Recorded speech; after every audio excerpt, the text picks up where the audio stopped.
Oh my God. Oh my God. What was that? Bro, okay. One, I don't even know where to start. I genuinely don't know where to start. Oh my God. Liam, you have to understand one thing, bro. This is not Strasbourg. This is Chelsea FC. Were you not watching games? Were you not paying attention? You say you're trying to figure out who to trust and the team, players to lean on. We have a game like this against PSG. Okay, you picked the exact team that faced them in the Club World Cup, except for the goalkeeper. Just pick Sanchez. It's okay. Just pick him. Because to be honest, it's not as if he really did that bad in the Arsenal games. Yes, he couldn't come for the ball, but guess what? He was being blocked. He gave the ball away. He's always been doing that. If anything, you should have copied what Maresca did and say, what did Maresca do? Oh, yeah, we went long with the ball. Oh, yeah, Sanchez wasn't goal because Sanchez is very good at saving the ball. But today, it's not as if we played bad. Like, don't get me wrong. Until, I think, the third goal, we were playing, we were okay. We were okay. But for some reason, you have Rich James in the middle, and Andres Santos didn't play. Esteban don't play anymore. I genuinely don't understand what is going on. Like, every Chelsea fan, like, to be honest, like, we were confident that at least we will not lose this badly. No, every Chelsea fan knows this. There's no way Maresca loses this badly, and there's no way Maresca loses to Arsenal 3 times in a row. No way. No chance. No how, bro. Bro, I'm just coming from work. Look at me. Stressed at work because our players and the coach, right? Okay, this is how bad it was. From the defense to the goalkeeper. Just horrible performances. Chalobah tried to go cut a pass, couldn't get it. Then when it was time to freaking, yeah, buddy, hold on, because this is really bothering me.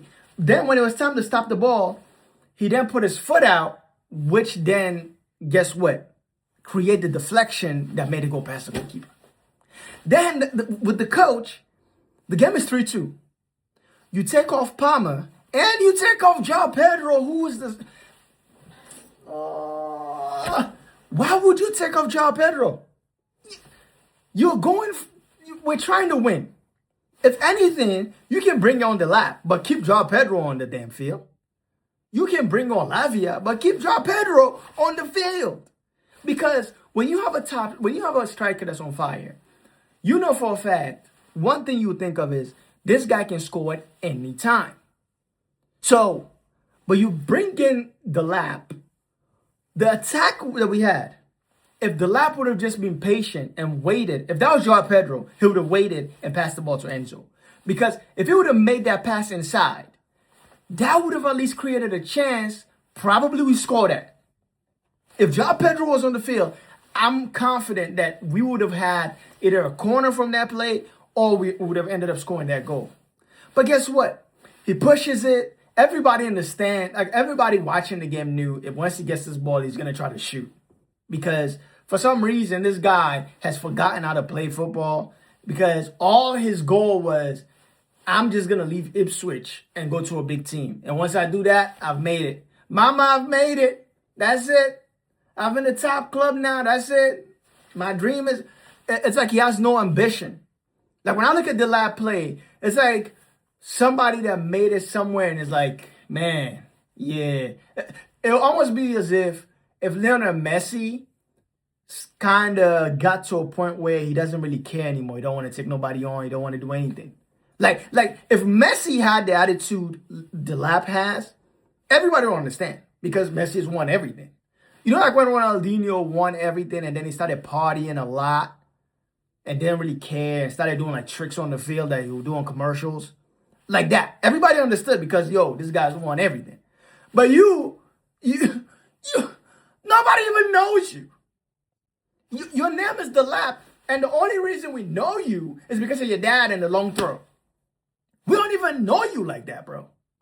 And you don't even have the ambition to say, yo, I want to put my stamp on the game. Yo, I want to be the best number 9 ever in the world. Yo, I'm going to be better than Harry Kane. You have the physique of a proper number 9, but play as if like somebody that chops lumber down the street, bro. Like this guy's football IQ is crazy to me. They give you the ball. Instead of you pass the ball so we can create a better chance of shooting. Yeah, buddy, I know. I was mad too. Trust me. But you don't do that. You see what Chelsea's doing? Upsetting my son. I'm upset and my son is upset. You see that? You see what you guys are doing to me? Yeah, buddy. Yeah. They were terrible. They were terrible. Like, I couldn't believe they did what they did. Can you imagine that? Can you imagine that? Okay, so the goalkeeper, they gave him the ball, right? Play a simple pass to the outside or to the other side. But then he decided to play the ball to the midfielder. And I'm like, why would you do that? You know what I mean? See what y'all did? See what y'all did, Chelsea? See what y'all did? That's the problem with you guys, bro. Because you guys don't care and you guys get paid your money, you're just going to go sleep in your comfy bed. Nobody cares. And then I want to talk about Pedro Neto. Pedro Neto, that's one thing about Pedro Neto. He always try to get something in the game where maybe he had to have a shot that hits the post, so everybody will forget that. For 60, 70, 80 minutes, he didn't do jack nothing. Took away the whole left side. Made Cucurella really have a bad game because, one, he was not taking on his man. He was not really being productive at all. The only time he did, yeah, I know, buddy. I'm sorry. This game...